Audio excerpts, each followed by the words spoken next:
Hello everyone, this is Shahbaz Khan. Welcome to my YouTube channel Study Point. This is the first part of CBSE class 10 Biology Life Process. The basic function performed by living organism to maintain their life are called life process. तो सबसे पहले life process क्या होता है कि किसी भी living organism के द्वारा जो बेसिक फंक्शन परफॉर्म किया जाता है और उसको लाइफ को मेंटेन करने के लिए जो सारे बेसिक फंक्शन को परफॉर्म किया जाता है उसे हम लोग क्या कहेंगे, लाइफ प्रोसेस कहेंगे. ओके, अब बेसिक लाइफ प्रोसेस है क्या, यानी हर इंसान, हर लिविंग ऑर्गेनिज्म जो अपने लाइफ में इन सारी चीज़ों को करता है उसमें कौन कौन से प्रोसेस शामिल है ये हम लोग बारी बारी से देखते हैं. तो सबसे पहला आता है रिस्पायरेशन. रिस्पायरेशन क्या होता है? The process of acquiring oxygen from outside the body and to use it in the process of break down of food sources for cellular need is called respiration. तो रिस्पायरेशन क्या होता है कि body के बाहर से ऑक्सीजन को लेना और उसको जो है शरीर के अंदर ले करके उसका यूज़ करना फूड को तोड़ना है और तोड़ के फिर क्या करना है, शरीर के अलग अलग सेल तक पहुंचाना है. तो इसको हम लोग क्या कहेंगे, रिस्पायरेशन कहेंगे. अगला आता है nutrition. It is a process by which organism obtain and utilize the nutrients to perform biological activities. Okay, तो ये एक प्रोसेस है ऑर्गेनिज्म के द्वारा जो वो क्या करता है, न्यूट्रिएंट्स को ऑब्टेन करता है और उसको यूटिलाइज करता है. क्यों? ताकि वो बायोलॉजिकल एक्टिविटीज़ कर सके. इसी को हम लोग कहेंगे न्यूट्रिशन. नेक्स्ट है ट्रांसपोर्ट. तीसरा उसका काम क्या है, transport. It is a process in which the substance synthesized और absorb in one part of body और carried to other part of body. इसका मतलब होता है कि शरीर के एक पार्ट में, यानी एक ऐसा प्रोसेस जिसमें क्या होता है कि सब्सटेंस जो है सिंथेसाइज हो चुका, एब्जॉर्ब हो चुका एक पार्ट में, अब वो क्या होगा, ट्रांसफ़र होकर के, कैरी होकर के दूसरे पार्ट में जाएगा. इसी को हम क्या कहेंगे, ट्रांसपोर्ट कहेंगे. नेक्स्ट अगला प्रोसेस करता है वो excretion. It is the process involve in removal of excess wastage from body. यानी ये सारा प्रोसेस करने के बाद जो वेस्ट प्रोडक्ट बचता है, जो बेकार गंदगी बचती है, उसको जो शरीर से बाहर निकाल देना. इसी को हम क्या कहेंगे, एक्सक्रीशन. अगला आता है control and coordination. It is the process which helps the living organism to receive information from the surrounding and behave accordingly.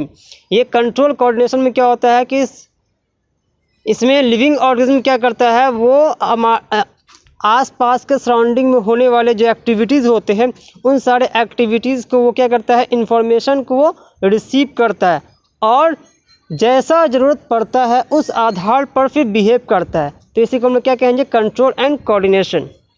अगला काम है उसका growth.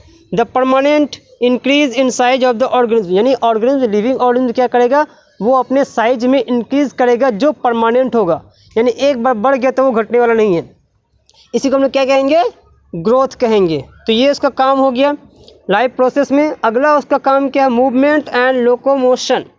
In this process the organism either move from one place to another और move its body parts while remaining at the same place. तो ये movement या locomotion में क्या होता है कि इस प्रोसेस में ऑर्गेनिज्म क्या करता है, या तो कम्प्लीटली एक जगह से दूसरी जगह मूव कर जाता है, या फिर वो अपने शरीर के कुछ पार्ट को मूव करता है और अपने सेम प्लेस में रह करके, क्या करता है, वो अपने शरीर के कुछ पार्ट को सिर्फ मूव कर लेता है. तो ये हो गया उसका काम. अगला काम क्या है उसका लाइफ प्रोसेस में, reproduction. The making of more organism from the existing ones. यानी एक ही प्रकार का जो और लिविंग ऑर्गेनिज्म है उसी के जैसा ही सेम ऑर्गेनिज्म को जो है उत्पन्न करना. इसी को हम लोग क्या कहेंगे, रिप्रोडक्शन. ओके, तो ये 8 प्रोसेस है जो हम लोगों ने देख किया. ये 8 प्रकार का लाइफ प्रोसेस है, यानी बेसिक लाइफ प्रोसेस को हम कह सकते हैं. ठीक है, तो अब हम लोगों को पढ़ना है न्यूट्रिशन के बारे में. तो जैसा कि न्यूट्रिशन में क्या देखा हम लोगों ने कि फूड को जो है टेक करना और उसको यूटिलाइज करना, ये क्या कहलाता है, न्यूट्रिशन कहलाता है. A nutrient is a substance which an organism obtain from its surrounding and uses it as a source of energy. Nutrient क्या होता है, एक ऐसा सब्सटेंस होता है जो कोई भी लिविंग ऑर्गेनिज्म वो अपने आसपास के सराउंडिंग से उसे लेता है और उसे अपने शरीर में एनर्जी के सोर्स के रूप में यूज़ करता है. Modes of nutrition. न्यूट्रिशन के मोड्स कितने हैं, न्यूट्रिशन के अलग अलग मोड्स है वो देखते हैं। तो पहला ऑटोट्रॉफिक न्यूट्रिशन। ऑटोट्रॉफिक का मतलब समझ रहे होंगे, in autotrophic nutrition the organism makes its own food from inorganic raw materials like carbon dioxide and water present in the surrounding by using sunlight. तो ऑटोट्रॉफिक न्यूट्रिशन में क्या होता है कि इस प्रकार के न्यूट्रिशन में ऑर्गेनिज्म क्या करता है, वो अपना खाना भोजन खुद बनाता है। कैसे बनाता है वो आसपास जो इनऑर्गेनिक रॉ मटेरियल्स है जैसे कार्बन डाइऑक्साइड, वाटर, इन सब को सराउंडिंग से लेता है और सनलाइट के उपस्थिति में अपना खाना बना लेता है। तो इसे कहेंगे ऑटोट्रॉफिक न्यूट्रिशन। एग्जाम्पल में है जैसे ग्रीन प्लांट्स ये सब क्या है, सारे के सारे ऑटोट्रॉफिक है। इसके अलावा ऑटोट्रॉफिक बैक्टीरिया भी होते हैं। Those organism which can make their own food from carbon dioxide and water is called autotrophs. ठीक है, तो इस तरह हम लोग को यहाँ एक बात समझ में आई कि वैसे ऑर्गेनिज्म जो अपना भोजन खुद बना सकते हैं कार्बन डाइऑक्साइड और वाटर के द्वारा, वाटर की मदद से, उसे हम लोग कहेंगे autotrophs. Green plants contain green pigment called chlorophyll which is capable of trapping sunlight energy. Okay, green plants जो खाना बनाते हैं उसका कारण क्या है, उसके पत्तों में क्लोरोफिल होता है। ठीक है, जिसकी वजह से वो ग्रीन भी रहते हैं। तो क्लोरोफिल नाम का पिगमेंट होता है जो सनलाइट को ट्रैप करने में, सनलाइट को लेने में मदद करता है।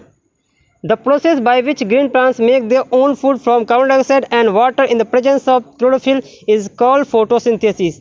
अब इसी में आप लोग बचपन से इसी पढ़ते आ रहे हैं कि ऐसा प्रोसेस जिसमें ग्रीन प्लांट्स क्या करते हैं, वो अपना भोजन खुद बनाते हैं कार्बन डाइऑक्साइड वाटर के प्रेजेंट में क्लोरोफिल की सहायता से, और सनलाइट भी प्रेजेंट होता है। तो उसे क्या कहते हैं, उसे हम लोग कहेंगे फोटोसिंथेसिस।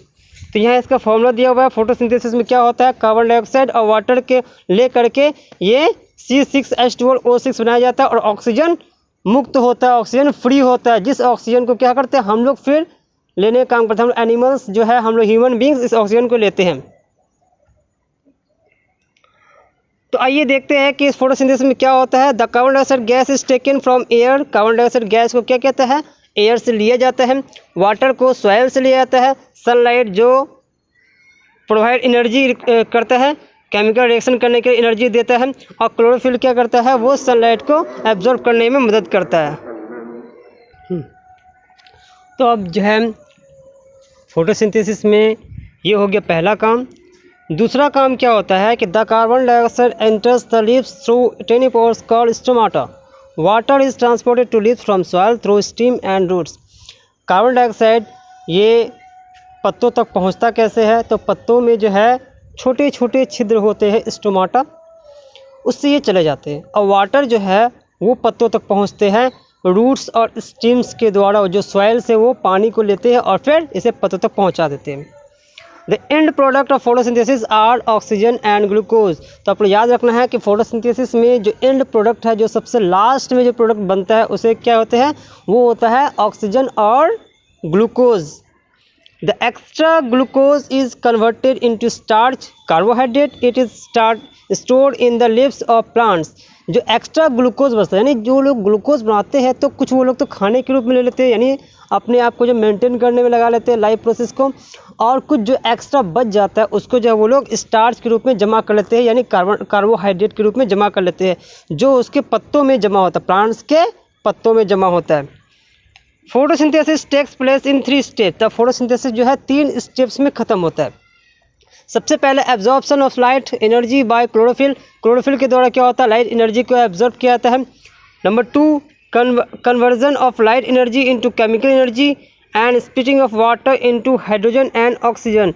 दूसरा क्या होता है कि लाइट एनर्जी को केमिकल एनर्जी में कन्वर्ट किया जाता है और वाटर को हाइड्रोजन और ऑक्सीजन में तोड़ा जाता है। नेक्स्ट है reduction of carbon dioxide into carbohydrates. इसके बाद क्या होता है कि कार्बन डाइऑक्साइड को कार्बोहाइड्रेट में रिड्यूस किया जाता है। Chlorophyll is present in cell organelle called chloroplast. Chlorophyll कहाँ मौजूद रहता है, सेल ऑर्गेनेल में मौजूद रहता है, जिसको हम लोग क्लोरोप्लास्ट कहते हैं। It is the site of photosynthesis. यही वो जगह है जहाँ पर फोटोसिंथेसिस का कार्य होता है। ओके, अब अगला है स्टोमाटा। तो स्टोमाटा का ये रहा फिगर। यहाँ फिगर में देखना है कि इसका बीच वाले पार्ट को स्टोमा कहा जाता है और दोनों वाले पार्ट को सोलन जो है उसको गार्ड सेल कहते हैं, वैक्यूल है, न्यूक्लियस है, सेल वॉल है और क्लोरोप्लास्ट है। Stomata, stomata is present at the surface of leaves. Stomata कहाँ होते हैं? लीव्स के सरफेस में होते। The stomatal pores are surrounded by guard cell. Stomatal pores जो होते हैं वो गार्ड सेल से चारों तरफ घिरे हुए होते। They control opening and closing of stomata. ये स्टोमाटा को बंद करने और खोलने में मदद करते हैं। When water flows in the guard cell, its cells become curved and pores open.